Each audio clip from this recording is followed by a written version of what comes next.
A woman, cranky because her husband was late coming home again, decided to leave a note saying, "I've had enough and have left you.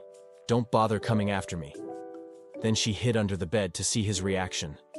After a short while, the husband comes home and she could hear him in the kitchen before he comes into the bedroom.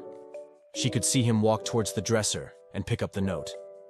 After a few minutes, he wrote something on it before picking up the phone and calling someone.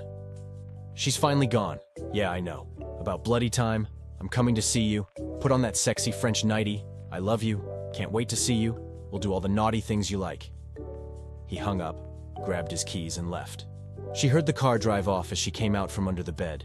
Seething with rage and with tears in her eyes, she grabbed the note to see what he wrote. "I can see your feet. We're out of bread. Be back in 5 minutes." An Englishman, Irishman, and Scottishman are walking through the desert. They are desperate for water, so decide to split up.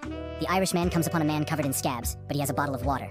The Irishman begs for the water, but the scabby man says, "You can have it if you pick off all of my scabs." The Irishman, appalled, says no, and continues his search. Later, the Scottishman comes across the scabby man, instantly sees the water and begs for it. The scabby man repeats his request. The Scottishman, feeling a little sick, declines and continues his search. Later, still and very dehydrated, the Englishman comes across the scabby man. Instantly, he sees the water. He begs the scabby man for the water. The scabby man repeats his request. "Only if you pick off all of my scabs." The Englishman, appalled, "Bye." This goes to walk off, but he thinks of helping his friends, the Scottishman and the Irishman. "Okay, I'll do it," he says. He picks off all of the scabby man's scabs and puts them in a bag, ties it up, throws it away. The not-so-scabby man gave him the water, and the Englishman wasted no time in taking a swig. He then went off hunting for his friends. A few hours later, he comes across them and says, "I've got water."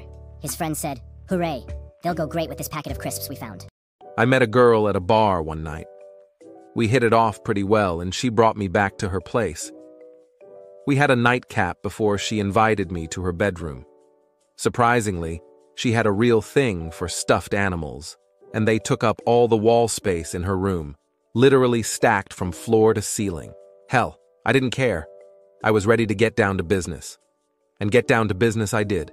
I pulled out all the stops. I was really quite impressed with my passion and stamina by the time things wound down, and as I lay there, catching my breath, I eventually turned to her and asked, "So, was that as good for you as it was for me?" She replied, Choose any item from the bottom shelf."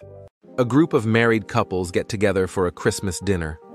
When the last couple arrives, the wife is immediately showing off her present from her husband. "Look at what my Harold bought me," she exclaims as she holds up her hand with a diamond the size of a baseball on it. All the other wives gather around her in awe over her new ring. One of the other husbands whispers to Harold, "I thought she wanted a new car." "She did," answers Harold, "but I don't know where to buy a fake Mercedes." A good Irish man, John O'Reilly, met regularly with his Toastmasters club. One evening they were hitting the Guinness Stout and having a contest as to who could make the best toast. John O'Reilly hoisted his beer and said, "Here's to spending the rest of me life between the legs of me wife." That won him the top prize for the toast of the night.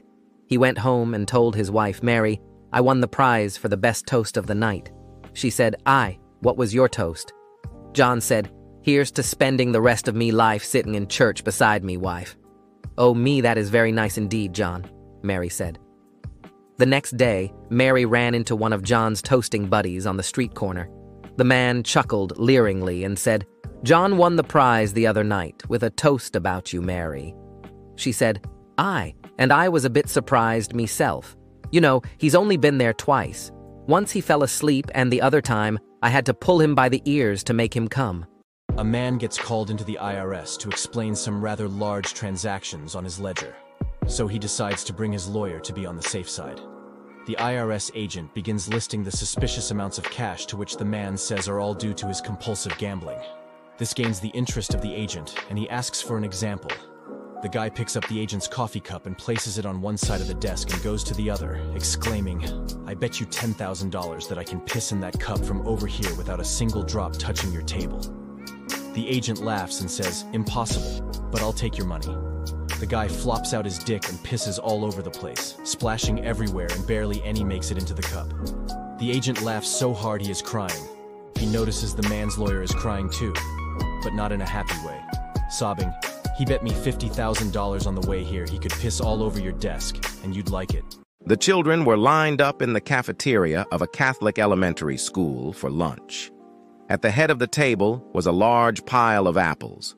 The nun made a note and posted on the apple tray, "Take only one. God is watching." Moving further along the lunch line, at the other end of the table was a large pile of chocolate chip cookies. One child made another note that said, "Take as many as you want. God is watching the apples." Old man was sitting deep in thought at his 80th birthday party. His grandson comes up to him and asked him what he was thinking about. He thought for a moment, then began. "When I was your age, Billy, when I got an erection, try as I might, I couldn't bend it one bit. Then in my 20s, I could bend it a bit, maybe 15 degrees. By my 40s, I could bend it maybe 30. And in my 60s, it was half. Why are you thinking about that?" The grandson asked. "Well, this morning I was able to fold it completely in half, which is what I am wondering about. How much stronger am I going to get?"